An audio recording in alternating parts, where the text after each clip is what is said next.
Alô, irmãos e irmãs, ó nós aqui outra vez, né? Paz seja com todos nós, nesse dia, né? Que já é o dia 15, né? De dezembro de 2020, e o mês e o ano já estão se acabando, e 2020 foi um ano perdido, né? Por causa dessa coronavírus, né? Graças a Deus por isso. E amém, né?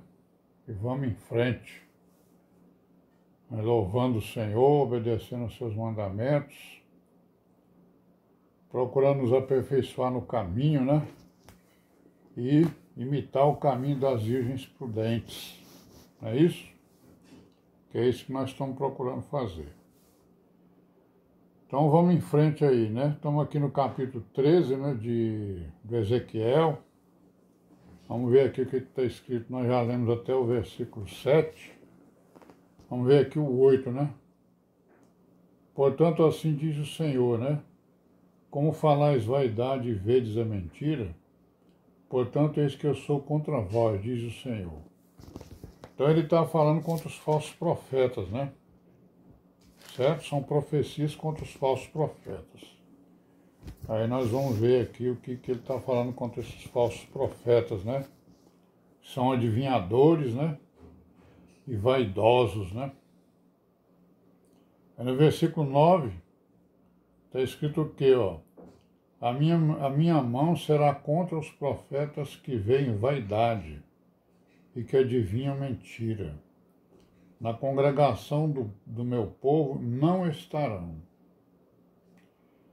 nem nos registros da casa de Israel se escreverão, nem entrarão na terra de Israel. E sabereis que eu sou o Senhor, aí né? É isso? E no 10, visto que andam enganando o meu povo, dizendo, paz, não havendo paz, e um edifica a parede do lodo, e outros a rebocam de cal não adubada. Né? Então, eles estavam falando exatamente o contrário daquilo que os profetas, né, enviados pelo Altíssimo estavam falando. Aí o Altíssimo está aqui falando contra eles, né, pelo Ezequiel. No versículo 13, o que nós vamos ver aqui? Pois, portanto, assim diz o Senhor, um vento tempestuoso afenderá no meu furor, e uma grande pancada de chuva verá na minha ira. Grandes pedras de saraiva na minha indignação para a consumir. Então ele já está falando aí, né, de um pouco dos castigos que virão, né, sobre Israel e também sobre o mundo, né, futuramente, né, porque essas pedras de saraiva aqui, é isso, vão acontecer no final dos tempos também, né, certo? No capítulo 18, e diz, assim diz o Senhor, ai das que cosem almofadas para todos os sovacos, que fazem travesseiros para a cabeça de toda estátua, para caçarem as almas. Porventura caçarei as almas do meu povo, e guardareis vivas as almas para vós? Olha aí o motivo, né, pelo qual, né, aquelas que coziam, né, almofadas para os sovacos daqueles que iam honrar, né, as estátuas.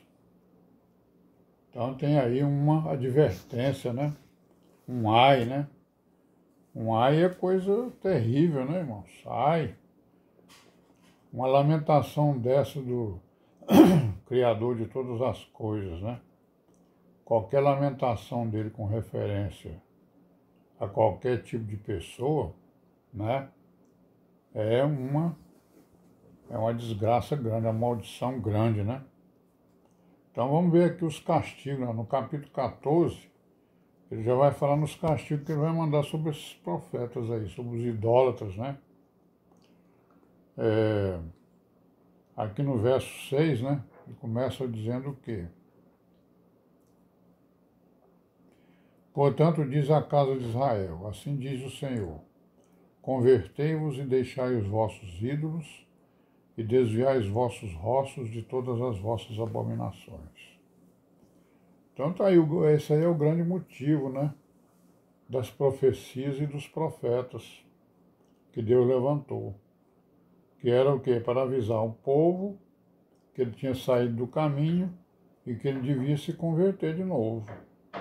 Ele tinha se convertido uma vez, né? Houve a assinatura, digamos assim, de um pacto com Deus, e eles jogaram o pacto no mato, né? E agora Deus está aqui, mandando profetas e mais profetas para avisá-los de que eles devem se converter, deixar os ídolos, desviar os rostos das abominações, né? Então isso é o que Deus está querendo de todos os israelitas lá naquele momento e agora de todo o povo aqui né, da terra, não é isso? No verso 8, porei meu rosto contra o tal homem, e o farei um espanto, um sinal e um provérbio, e arrancá-lo-ei do meio do povo, e sabereis que eu sou o Senhor. Né? Por que ele está dizendo isso? Porque aqui no versículo 7 ele diz o quê? Ó? Porque qualquer homem da casa de Israel, ou dos estrangeiros que peregrinam em Israel, que se alienar de mim, e levantar os seus ídolos no seu coração, e puser o tropeço da sua maldade diante do seu rosto, e vier ao profeta para me consultar por meio dele, a esse eu, Senhor, responderei por mim mesmo. Então aí ele responde aí no 8, né? Porei o meu rosto contra o tal homem, né? Farei um espanto, um sinal, um provérbio, arrancá-lo do meio do povo, e vocês vão saber o que é o meu poder, né? Qual é o meu poder? E no 9 ele diz o quê? E se o profeta for enganado e falar alguma coisa, eu, o Senhor, persuadi esse profeta e estenderei a minha mão contra ele e destruí-lo-ei do meio do meu povo Israel. Né? Então, na verdade, esse profeta, esse falso profeta, o Senhor está dizendo aqui, né, que persuadiu o profeta, né, por causa da sua malícia, né, por causa da sua falta de sinceridade, né, e aí, né, fez com que ele viesse contradizer aquilo que o profeta do Altíssimo estava fazendo. Não é isso? No verso 13, nós estamos no capítulo 14, viu?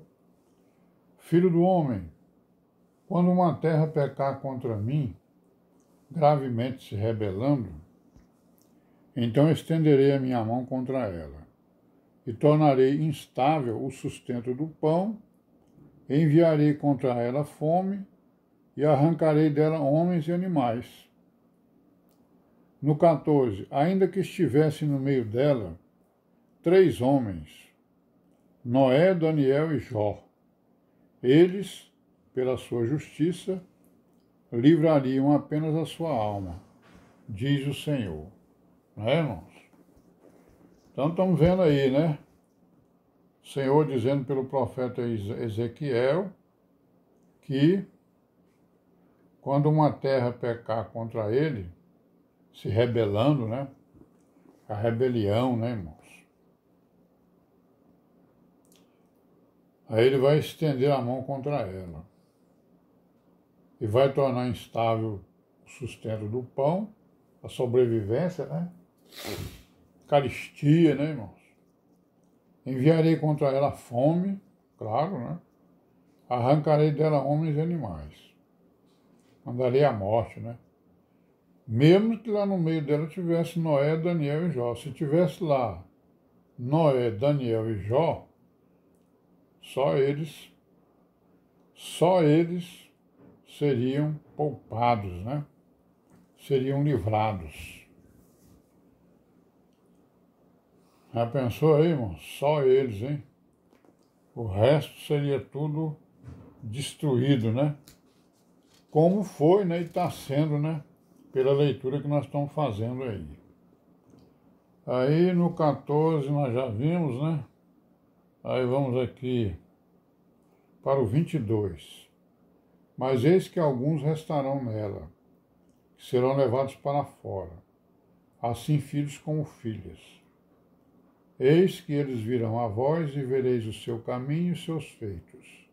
Ficareis consolados do mal que eu trouxe sobre Jerusalém, e de tudo o que trouxe sobre ela. Né? E no 23, e sereis consolados quando ouvides o seu caminho e seus feitos. E sabereis que não fiz sem razão tudo quanto tem feito, diz o Senhor. Então o Senhor não fez nada sem razão, né? Tudo tem uma razão, tudo que ele fez, né? Certo? Então ele vai livrar alguns, né? Certo?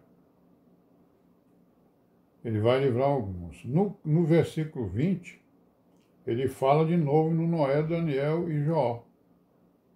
Ainda que Noé, Daniel e Jó estivessem no meio dela, vivo eu, diz o Senhor, que nem filho nem filha eles livrariam, mas só livrariam as suas próprias almas pela sua justiça.